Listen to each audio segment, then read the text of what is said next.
Hi friends, आज आपको जीजी प्लांट के जो पत्ते हमने प्रोपोगेशन के तौर पे लगाए थे, इसको दो तीन तरीके से ग्रो किए जा सकते। एक तो राइजोम सेपरेट करके, एक पत्तों से और एक टहनी लगा के।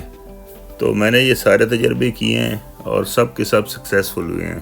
पहले भी एक अपडेट दे चुका हूँ, लेकिन पत्तों की अपडेट आज दे रहा हूँ कि इनका क्या बनता है, क्या होता है। तो ये जुलाई 23 में हमने लगाए थे और इसको मैंने कंटेनर में रखा हुआ था बंद करके, पानी के अंदर ही रखे थे। कुछ सॉइल में थे और कुछ पानी में थे। फिर वहाँ से जब थोड़ा सा राइजोम बना तो मैंने इसमें शिफ्ट कर दिए, खुले में सॉइल में। तो अब देखें, ये इसकी स्टार्ट हो गई है, शूट बननी शुरू हो गई है, ये देखें। तो इसका मतलब ये है कि सिर्फ मकसद मेरा ये था कि आपको ये दिखाना कि इसमें ये वाकई पत्ते से ग्रो हो जाता है। टाइम लगता है, आपको पेशेंस रखना पड़ेगा।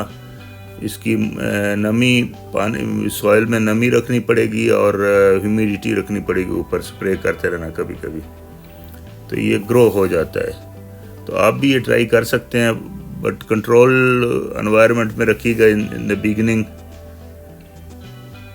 और ये ज़रूर इंशाल्लाह प्रोपोगेट हो जाएंगे। ये एक महंगा प्लांट है। इसकी जो ब्लैक वैरायटी है वो ज़्यादा ही एक्सपेंसिव है कुछ, या अभी कॉमन नहीं हुआ इसलिए। ये देखें, अभी इसका राइजोम में भी निकालने वाला है, बनाने वाला है बच्चा ये साइड से।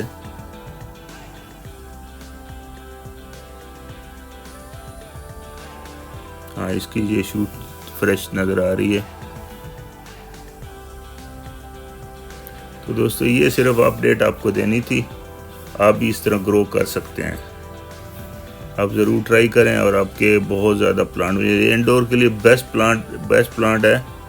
और मतलब 16 से 24 डिग्री सेंटीग्रेड तक ये बहुत ही ज़बरदस्त रिज़ल्ट देता है।